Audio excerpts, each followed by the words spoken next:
తిరిగి BCN news కి స్వాగతం. విద్యలో జయించిన వారు ప్రపంచాన్ని జయించగలరని నేటి విద్యార్థులే రేపటి పౌరులని శాసనసభ ఉపసభాపతి ఉండి ఎమ్మెల్యే కనుమూరు రఘురామకృష్ణరాజు తనయుడు భరత్ వర్మ పేర్కొన్నారు. పశ్చిమ గోదావరి జిల్లా ఉండి జెడ్పీ హైస్కూల్లో విద్యార్థులకు శుక్రవారం నోట్బుక్స్ పంపిణీ చేశారు. ఈ సందర్భంగా భరత్ వర్మ మాట్లాడుతూ తన తండ్రి రఘురామకృష్ణరాజు పుట్టినరోజు వేడుక సందర్భంగా నియోజకవర్గ నాయకుల అభిమానులు నోట్బుక్స్ తీసుకొచ్చారని వాటిని ఉండి నియోజకవర్గంలో ఉన్న అన్ని ప్రభుత్వ పాఠశాల విద్యార్థులకు అందించడం జరుగుతుందని తెలిపారు. ప్రతి విద్యార్థి కష్టపడి ఇష్టంగా చదివి భావితరాలకు బాటలు వేయాలని కోరారు. ఈ కార్యక్రమంలో మండల పార్టీ అధ్యక్షులు Karimeraka Nagaraju, DCYS chairman Mantina Sailachchiraju, cluster incharge Gurugubilli Venkata Satyanarayana, గ్రామ పార్టీ అధ్యక్షురాలు కాగిత బుజ్జి తదితరులు పాల్గొన్నారు. అంబేద్కర్ కోనసీమ జిల్లా అమలాపురం మండలం ఇందుపల్లి గ్రామంలో జనసేన పార్టీని విస్మరించి సహకార సొసైటీలోని అన్ని పదవులను టీడీపీ వారే తీసుకున్నారని జనసైనికులు ఆగ్రహం వ్యక్తం చేస్తున్నారు. కూటమి పొత్తు ధర్మాన్ని పాటించకుండా టీడీపీ నాయకులు జనసేన పార్టీని పట్టించుకోవడం లేదని జనసేన గ్రామ కమిటీ నాయకులు, ప్రజాప్రతినిధులు ఆగ్రహం వ్యక్తం చేశారు.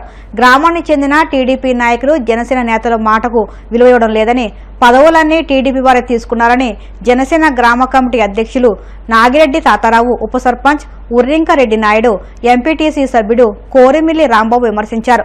టీడీపీ నాయకుల వైఖరిని పవన్ కళ్యాణ్ దృష్టికి తీసుకువెళ్తామన్నారు. ప్రభుత్వం వచ్చిన తర్వాత మా గ్రామంలో జనసేన పార్టీని పట్టించుకోవట్లేదు అసలని, ముఖ్యంగా టీడీపీ వారు. ముఖ్యంగా సొసైటీ విషయంలో మొన్న కొన్ని సొసైటీలు ప్రకటించడం జరిగింది. మా గ్రామంలో జనసేన ఓటింగ్ సుమారుగా 2000 ఓటింగ్ ఉంటుంది.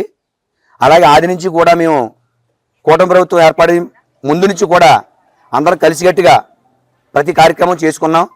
సర్పంచ్ ఎలక్షన్లో అని, ఎంపీటీసీ ఎలక్షన్లో అని అన్నీ కూడా విజయం సాధించిన ఏకతాటి మీద ఉండి, అలాగే మన అసెంబ్లీ ఎలక్షన్లో కూడా మా గ్రామం నుంచి సుమారుగా 1500 ఓట్లు మెజార్టీ ఆనందరావు గారికి ఇవ్వడం జరిగింది. అందరికి కలిసికట్టుగా ప్రయాణం చేసాం. వచ్చిన తర్వాత మా జనసేన వారిని ఎవరూ కూడా పట్టించుకోవట్లేదు. మన సొసైటీల్లో 10 సొసైటీలు జనసేనకి ఇస్తామని చెప్పేసి హామీ ఇచ్చారని చెప్పేసి మా జనసేన నాయకులు చెప్పడం జరిగింది. కేవలం 9 ఇచ్చి ఆపేశారు. ఇందుపల్లి గ్రామానికి సొసైటీ చైర్మన్ ఇవ్వలేదు. పల్లి పండుగ ప్రతి గ్రామంలో కూడా పల్లి పండుగ జరిగింది, శంకుస్థాపనలు జరిగినాయి, ప్రారంభోత్సవాలు జరిగినాయి.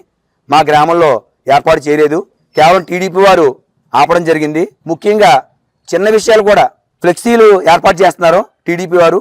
ప్రోటోకాల్ ప్రకారం ఉప ముఖ్యమంత్రి పవన్ కళ్యాణ్ గారి ఫోటో ఈ రోజు కూడా వాళ్ళు వేయలేదు. వాళ్ళు ఇటువంటి విషయాల మీద మా జన సైనికులు చాలా ఆవేదన చెంది చాలా బాధపడుతూ మీ విషయాన్ని మీకు వెల్లడిస్తున్నాం. కూటమి ప్రభుత్వం వచ్చిన తర్వాత అన్ని గ్రామాల్లో కూడా చాలా డెవలప్మెంట్ అయ్యి చాలా బాగా జరుగుతున్నాయి, చాలా అవుతున్నాయి అంటున్నారు. మాకేంటో తెలియదు కానీ మా ఇందుపల్లి గ్రామంలో అయితే మటుకు ఒక డ్రైన్స్ కానీ, ఒక రోడ్లు కానీ బట్లపాలెం టు ఇందుపల్లి అండి, ఈ బట్లపాలెం కూడా ఇందుపల్లి గ్రామంలో ఇది. మాకంటే ఇంతవరకు కొత్త రోడ్డు వేసింది కానీ, ఒక డ్రైన్ల మరమ్మతులు కానీ ఏది కూడా లేదు. ఇంతవరకు మాకు అభివృద్ధి అనేది ఏమి జరగట్లేదు. ప్రజలంటే ఇప్పుడు మేము జనసేన కార్యకర్తలు ఎంతో శ్రమించాం. ఇప్పుడు ఈ కూటమి ప్రభుత్వం రావడానికి ఇవన్నీ చేయడానికి కూడా చాలా శ్రమించాం. ఇప్పుడు మన ఎమ్మెల్యే గారికి గెలవాలంటే చాలా కృషి చేసాం, కానీ మాకు ఆ గుర్తింపు లేదు. ఇన్నాళ్ళు ఈ పార్టీలో చేస్తున్నామంటే మాకు గుర్తింపు లేదు. బట్లపాలెం, ఇందుపల్లి, కుర్రచాయం అంతా ఒక యువత అంతా ఎంతో దాళం కట్టుకుని చేసాం. ఈ రోజు మమ్మల్ని పక్కన పెట్టి ఈ టీడీపీ నాయకులు వాళ్ళు ఇష్టారాజ్యంగా కనీసం ప్రోటోకాల్ కూడా మాకు లేదు. డిప్యూటీ సీఎం పవన్ కళ్యాణ్ గారు ఫోటో కూడా లేకుండా వాళ్ళు బ్యానర్స్ కట్టి కట్టి ఏంటండి మాకు ఈ దౌర్జన్యం? ఇదంతా కూడా చాలా దారుణంగా ఉంది. మా ఇందుపల్లి గ్రామంలో కూడా ఏ రోడ్డు కానీ, డ్రైనేజీలు కానీ, ఏ సమస్య కరెంటు సమస్యలు కానీ బోల్ సమస్యలు ఉన్నాయి. అంతా అభివృద్ధి జరుగుతుంది. మా ఇందుపల్లి గ్రామంలో అయితే ఏమి అభివృద్ధి అనేది లేదు. ప్రతి వాళ్ళు కూడా చాలా మంది మన దగ్గరికి వచ్చి ఏమంటే మీకు ఓట్లు వేసాం, మీరు ఏం చేశారు, మీరు ఏం చేయించున్నారు, మా ఇంటికి రోడ్డు లేదు, మా ఇంటికి కుళాయి లేదు, ఇవే చెప్పుకొస్తున్నారు. మాకు అంతా కూడా ఏది జరగట్లేదు. తర్వాత సొసైటీలు ఇచ్చారు, జనసేనకు అన్నారు, జనసేన ముందు అయిపోయింది అన్నారు, తర్వాత టీడీపీకి అన్నారు, టీడీపీకి ఇచ్చారు సంతోషం. డైరెక్టర్ లేరు, డైరెక్టర్లు కూడా వాళ్ళే. ఇంకెందుకండి మేము ఈ జనసేన కార్యకర్తలుగా మేము చేసేది ఏంటి? ఇంకా మాకంటూ గుర్తింపు లేదా మాకు? ఎందుకండి మేము ఇంకా ఉమ్మడిగా రాజీనామా చేసేద్దాం అనుకుంటున్నాం మేము. ఇంకా ఎందుకండి మీకు ఇంకా గుర్తింపు లేని జనసేన పట్టుకుని ఎందుకు మీకు కూటమి ప్రభుత్వం అన్నారు, అంతా కలిపి వెళ్ళాలన్నారు. ఏ విషయంలోనూ మాకు పిల్లవరు, దేనికి కూడా మాకు సంబంధం లేదు. అంతా వాళ్ళే చూసుకుంటారు. ఓ రోడ్డు ఏదైనా వేయాలన్నా ఆ రోడ్లు కూడా లేవనుకోండి, అది కూడా మాకు చెప్పరు. వాళ్ళు ఇష్టారాజ్యంగా చేసుకుంటున్నారు. ఇదంతా ప్రభుత్వం గుర్తించి మా జనసేన తరపున మేము అందరికీ బాగా కక్కుకుంటున్నాం, అంతకుమించి ఏం కాదు, అంతా కలిసి వెళ్ళాలని కృషి చేస్తున్నాం. కానీ మాకైతే ఏమీ జరగట్లేదు. మా ఇందిపల్లి గ్రామం, బట్లపాలెం గ్రామం ఇంతవరకు అభివృద్ధికి నోచుకోలేదు. ఇంకా మూల గ్రామ ప్రాంతాల్లో ఉన్నట్టుగానే ఉన్నాం. మేము ఎక్కడ ఉన్నాము, సిటీకి దగ్గరగా ఉన్నామని ఎవడ అంటలేదు. ఇంకా మా ఊరికి వచ్చినా, మా ఇంటికి వచ్చినా, ఏమొచ్చినా ఇదే కాదు, మాకు బోల్డ్ సమస్యలు ఉన్నాయి. ఆ సమస్యలన్నీ కూడా మాకు జాగ్రత్తగా చేసి పెడతారని. ఏలూరు జిల్లా భీమడోలు మండలం పొలసానిపల్లిలో డాక్టర్ బిఆర్ అంబేద్కర్ బాలికల గురుకుల పాఠశాల శాశ్వత భవనాలను తక్షణమే నిర్మించాలని, ఈలోపు తాత్కాలికంగా షెడ్లు ఏర్పాటు చేసి తరగతులు నిర్వహించాలని సిపిఎం నేతలు డిమాండ్ చేశారు. ఇటీవల గురుకులంలో 2 పాఠశాల తరగతులు కూలిపోవడం, ఒక విద్యార్థిని ఆత్మహత్య చేసుకున్న నేపథ్యంలో పాఠశాలకు సిపిఎం పార్టీ జిల్లా కార్యవర్గ సభ్యులు ఆర్ లింగరాజ్ నేతృత్వంలో ప్రతినిధి బృందం పర్యటించింది. ఈ సందర్భంగా పాఠశాలలోని అన్ని విభాగాలను సందర్శించారు. స్థానిక సమస్యలను, సిబ్బందిని, విద్యార్థులను అడిగి తెలుసుకున్నారు. బంగాళాఖాతంలో వాయుగుండం ప్రభావంతో తెలుగు రాష్ట్రాల్లో వర్షాలు దంచికొడుతున్నాయి. ప్రస్తుతం వాయుగుండం తీరం దాటి ద్రోణిగా రూపాంతరం చెందిందని, దీని ప్రభావంతో ఆంధ్రప్రదేశ్, తెలంగాణలో భారీ నుంచి అతి భారీ వర్షాలు కురుస్తాయని వాతావరణ శాఖ పేర్కొంది. వచ్చే 3 రోజులు వర్షాలతో పాటు ఉరుములు, మెరుపులతో పాటు ఈదురుగాలులు వీస్తాయని వాతావరణ శాఖ పేర్కొంది. ఏపీలో 3 రోజులు భారీ వర్షాలు కురుస్తాయని అమరావతి వాతావరణ కేంద్రం ప్రకటించింది. అల్పపీడనం ప్రభావంతో శ్రీకాకుళం, విజయనగరం, పార్వతీపురం, మన్యం, అల్లూరి సీతారామరాజు, కాకినాడ, పల్నాడు, కృష్ణా జిల్లాలో వర్షాలు కురిసే అవకాశాలున్నాయని కురుస్తాయని హెచ్చరించింది.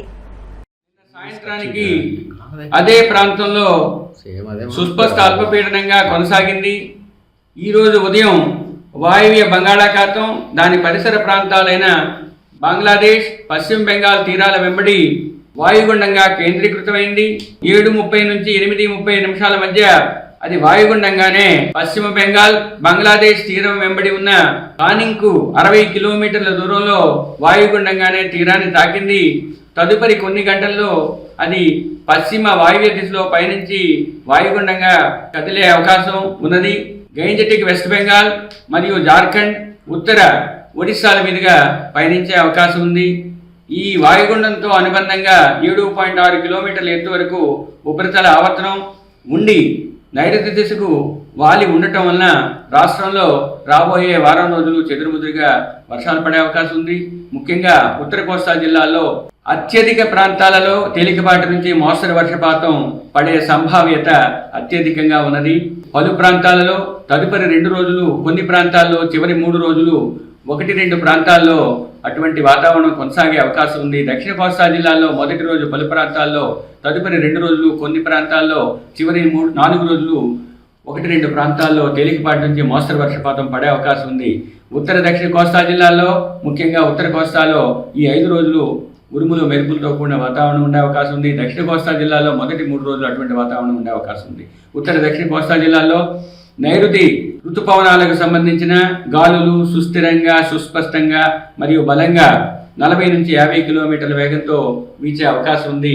తీరం వెంబడి, తీరం ఆవల 45 నుంచి 55 కిలోమీటర్లు, గరిష్టంగా 65 కిలోమీటర్లతో ఉత్తర కోస్తా జిల్లాల తీరం వెంబడి మరియు 40 నుంచి 50, గరిష్టంగా 60 కిలోమీటర్ల వేగంతో దక్షిణ కోస్తా తీరం వెంబడి అటువంటి ఈదురుగాలులు వీచే అవకాశం ఉన్నది. రాష్ట్రంలో ఉన్న ఓడరేవుల్లో, ముఖ్యంగా ఉత్తర కోస్తా జిల్లాల తీరం వెంబడి ఉన్న ఓడరేవులైన కళింగపట్నం, భీమునిపట్నం, విశాఖపట్నం, గంగవరం, కాకినాడల్లో 3వ నంబర్ ప్రమాద హెచ్చరికను, దక్షిణ కోస్తా జిల్లాల తీరం వెంబడి ఉన్న ఓడరేవులైన మచిలీపట్నం, నిజాంపట్నం ఓడరేవు మరియు కృష్ణపట్నంలో 1వ నంబర్ సుదీర దూర హెచ్చరికను ఎగురవేయటం జరిగింది. ముఖ్యంగా రాష్ట్రంలోని ఉన్న ఉత్తర కోస్తా జిల్లాలైన శ్రీకాకుళం, విజయనగరం, పార్వతీపురం, మన్యం, అల్లూరి సీతారామరాజు, ఏలూరు మరియు దక్షిణ కోస్తా జిల్లా అయిన ఎన్టీఆర్ జిల్లాల్లో రాబోయే 24 గంటల్లో 1-2 చోట్ల భారీ వర్షపాతం నమోదయ్యే అవకాశం ఉంది. తదుపరి 24 గంటల్లో శ్రీకాకుళం, విజయనగరంతో పాటు పార్వతీపురం, మన్యం మరియు అల్లూరి సీతారామరాజు జిల్లాల్లో 1-2 చోట్ల భారీ వర్షపాతం రెండవ రోజు. భారత భూభాగాన్ని ఆక్రమించుకోవాలని కుట్ర పన్నిన పాకిస్తాన్కు మన దేశ ఆర్మీ పరాక్రమం రుచి చూపింది. ఆపరేషన్ విజయ్ పేరిట కార్గిల్ నుంచి యుద్ధబేరీ మోగించి శత్రుశాలను తరిమికొట్టింది. ఇది జరిగి నేటికి సరిగ్గా 26 ఏళ్లు పూర్తయింది. నేడు కార్గిల్ విజయ్ దివాస్ సందర్భంగా అమరవీరులకు భారత వాయుసేన ఘనంగా నివాళులర్పించింది. కార్గిల్ యుద్ధం నాటి చిత్రాలతో ప్రత్యేక వీడియోను రూపొందించింది. ఆ వీడియోను వాయుసేన తమ ఎక్స్ ఖాతాలో పంచుకుంది. అమరవీరుల ధైర్యం, త్యాగం దేశ ప్రజలకు స్ఫూర్తినిస్తూనే ఉంటుందని రాసుకొచ్చింది.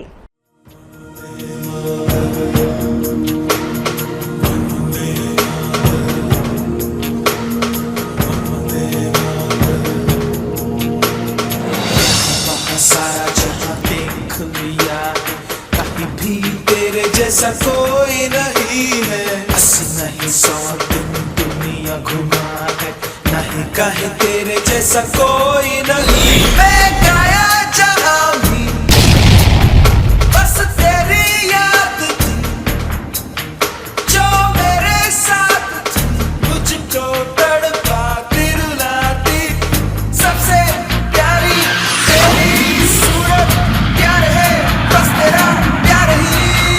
माँ तुझे सलाम, माँ तुझे सलाम, मम्मा तुझे सलाम।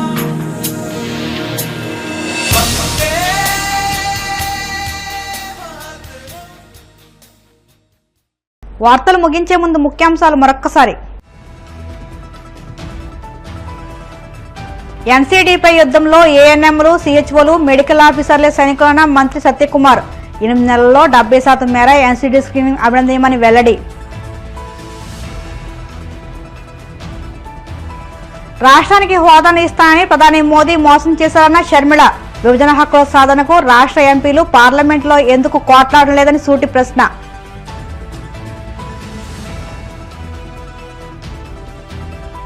కూటమి ప్రభుత్వం ప్రజలకిచ్చిన హామీలను తొంగలో తొక్కిందన్న వైసీపీ నేత సతీష్ కుమార్ రెడ్డి. పథకాలన్నీ అమలు చేశామని నిస్సిగ్గుగా చెప్పుకుంటున్నారని ధ్వజం.